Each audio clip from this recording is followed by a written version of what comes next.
7:34. Very good morning to you. You're watching and listening to Breakfast with Stephen and Angela. So let's take a look at today's front pages. Now, the Telegraph goes with hospitals at home as thousands of patients face care by video link to ease pressure on A&E wards.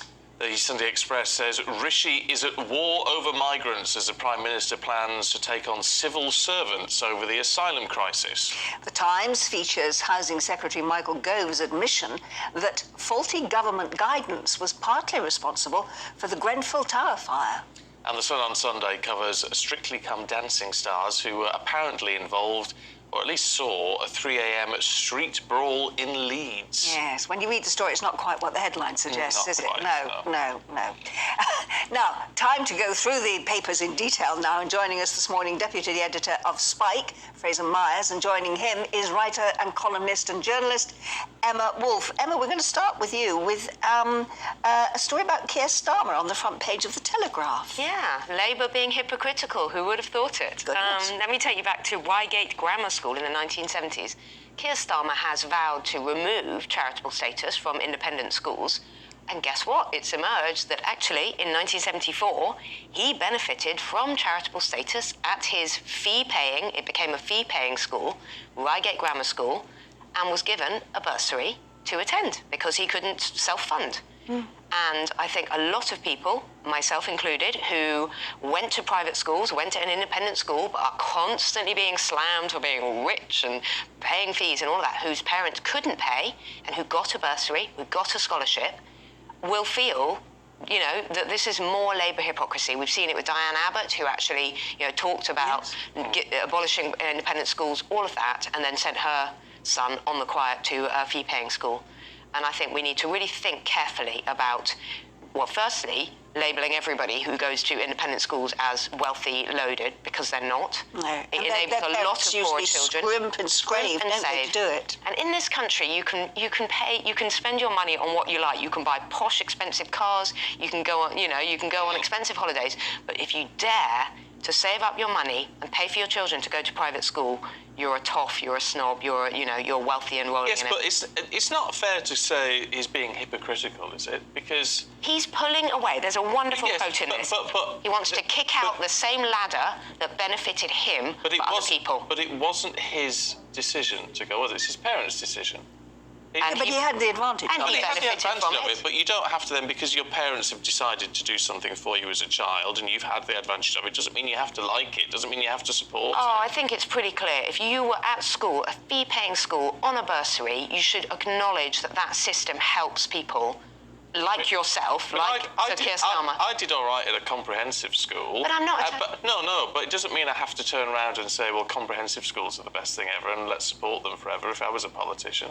No, not at all. But I think it's quite clear that he's benefited from a system. He was given a bursary, which is a wonderful thing when you're a poor kid that can't go to these. You know, look, in an ideal world, we wouldn't, all schools would be fantastic. They would all be state schools. But I think this is rank hypocrisy and really, really ungrateful. And the key thing is that Labour's policy would reduce the bursary places, right? Because at the moment, private schools, to get this charitable status, they have to show that they benefit the wider public, that they benefit people who wouldn't, be paying to go there in the first place. And many young people that would not have had that opportunity go on to wonderful careers. Exactly, and we should be, and as Emma says, it's we do want everyone to have the best education possible, but taking an elite education away from some people doesn't help people at the lower end. And we don't want to do we want to add more people into state schools? They're already a bit overstretched.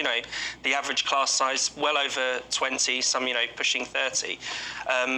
We want to keep class sizes down. We want to improve state education as much as possible. Do some of that if you're getting the money from the private schools, if they don't have charitable status. Make them run as a business. But it's not just the charitable status. It's not just about providing elite education. They do actually do a lot of outreach work. They do a lot of groups, and they lend their swimming pools out to other people in the community. So I think there are. That's what my girls' private day school does. They lend out their swimming pools. Hilarious. Kelly College in Tavistock has a wonderful, wonderful swimming pool which everybody locally can use as well. It's that it's kind open of to thing. the public. It's easy to scoff, but it's that kind of thing which actually does benefit the wider community. Yeah. Yeah. And what about the parents who, that house prices are a lot higher in areas where where there's a good state school in a good catchment area?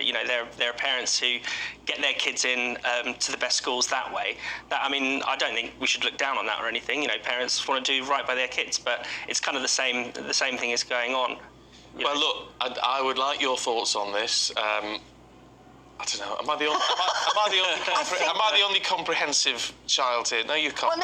Well, yes, I went to a comprehensive secondary school, but then I went to a grammar school. Grammar school, yeah. Yeah, but I never went to university. Yeah. So, yeah, my education is a bit different from yours. Yeah. We've all got clearly different styles.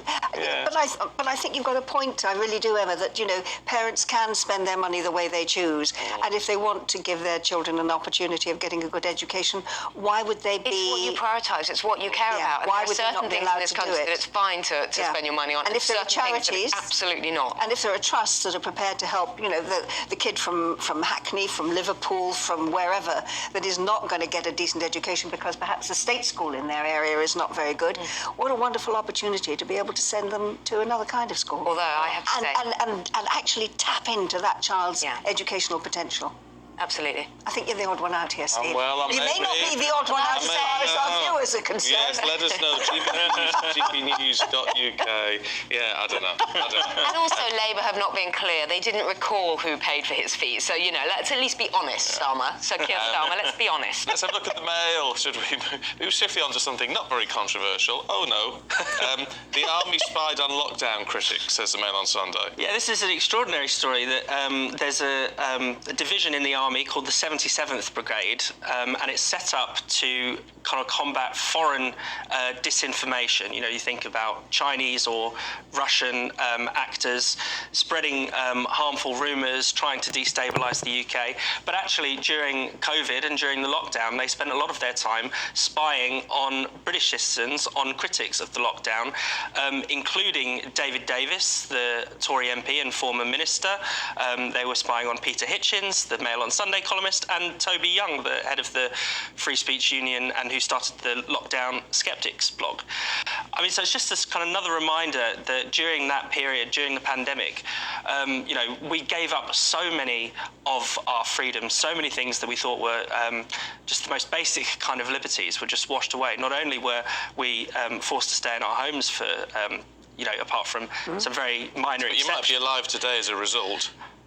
I'm less convinced about that because, there's been various countries, think about Sweden, who didn't have a lockdown. It's now come out that they have some of the lowest kind of number of excess deaths overall in Europe. So because it's not just COVID that has been killing people, we're looking at the huge NHS waiting times that we were talking about. And the vast majority of us were not vulnerable. Yes, if you're vulnerable, yes, you might have lost your life, but the vast majority of us could have and did deal with COVID absolutely fine.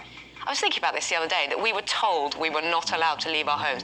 What we went through, I was thinking about this at Christmas. I remember driving over to see my sister with my mother and us planning our route, and I'll admit this, planning our route over the back garden fence that we could go in and see our recently widowed mother. Rules. Yes, I broke the rules, and I'm sure many, many people, I was bubbling with my mother was bubbling with my sister. All these bubbles and ridiculous. It's ludicrous that we had to, and I had a new baby, so we were able to have whatever.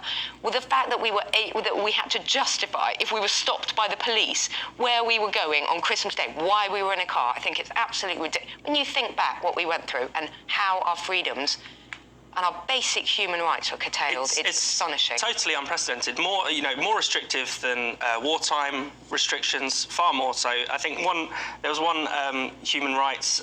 It was a judge actually. It was a leading judge who said that this was the biggest restriction on liberty since the Napoleonic Wars. So worse than during the Blitz. So every liberty imaginable was curtailed, and we need to have a bit of a reckoning with that. Well, isn't it nice that we're here and alive and able to discuss it? That's the thing. Well, that's that.